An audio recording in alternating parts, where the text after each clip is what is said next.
Hey everybody, JC here with another T&I toy review, and today's review is in association with JediInsider.com, your #1 news source for everything Star Wars. And for today's review, we're going to take a look at the brand new Star Wars The Force Awakens 3¼ inch Han Solo figure from Hasbro. Now this is one of Hasbro's basic figures that comes with the Build-A-Weapon feature. Got the Kylo Ren up in the corner like we see with all the Force Awakens packaging with the ignited lightsaber. We've got the Force Awakens logo, and then we have some artwork for Han Solo off to the side. The figure's clearly displayed on the card back, and you have the name down below.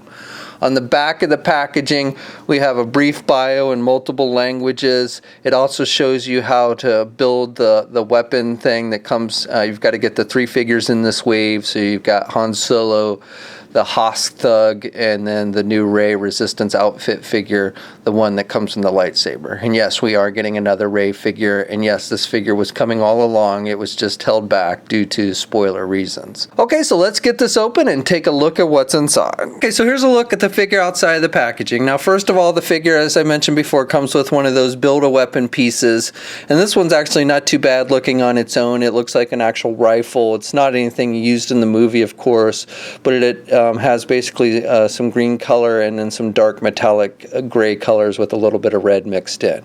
And again, it looks on its own, it looks like a rifle, and then if you get the other 2 figures in the wave, you can be able to form some kind of weird looking backpack thing, and he can hold the rifle in his hand.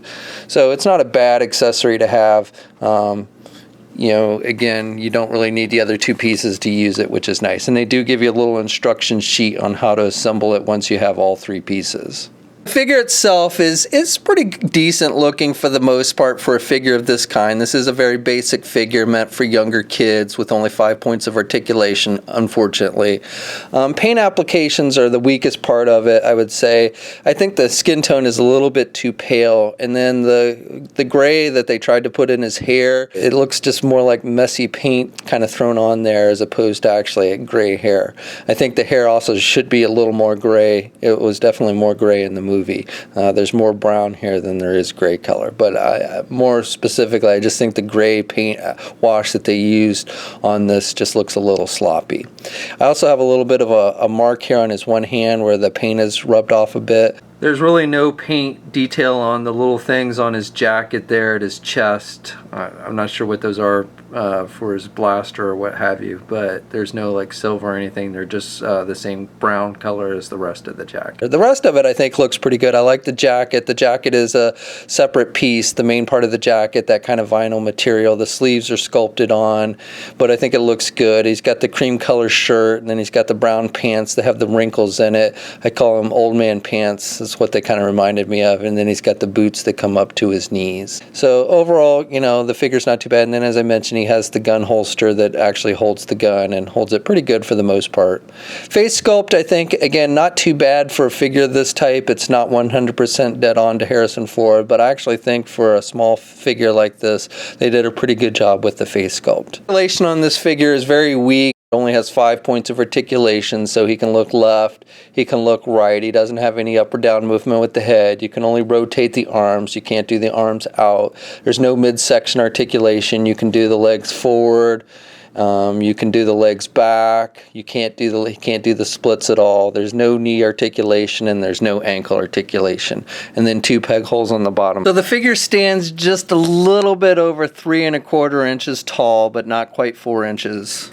Here's a comparison with Hasbro's 6-inch Black Series Force Awakens Han Solo. Comparison with a few other Han Solo figures that Hasbro's released over the years. And finally, here's a comparison with some other Force Awakens figures that Hasbro's done. So the Kylo Ren, the Finn, and oh look, another Rey figure. These are all Black Series figures with the more articulation. The Chewbacca figure is actually not a Force Awakens figure. It's from a previous line from one of the earlier movies. I forget which one exactly, but it's not technically Force Awakens. And then the Gwyvian Enforcer figure is a 5 points of articulated figure like the Han Solo. Look at the Han Solo figure along with Rey in the cockpit of the Force Awakens Millennium Falcon toy that Hasbro released this year. Here's a look at Han Solo along with Chewbacca, Finn, and Rey inside the cockpit of the BMF Millennium Falcon toy. This one is obviously more of a collector toy than kids, but you can definitely get all 4 figures in there. And the canopy does close nice and tight with all 4 figures inside. Okay, so that's my review. Overall, I like the figure. The paint apps, especially with the hair, could be a little bit better, but otherwise I think it's a nice figure. Obviously, I would like more articulation, but again, the 5 points is the standard with this line, so there's nothing unexpected there. I do hope that maybe we get a version of Han Solo, The Force Awakens Han Solo in the Black Series with more articulation at some point. So this figure is out on shelves now. We'll have a full gallery of images up at JediInsider.com, and as always, leave a comment. Let us know what you think. If you're so inclined, please like the video, and if you haven't already, please subscribe. And until next time, I'll catch you later.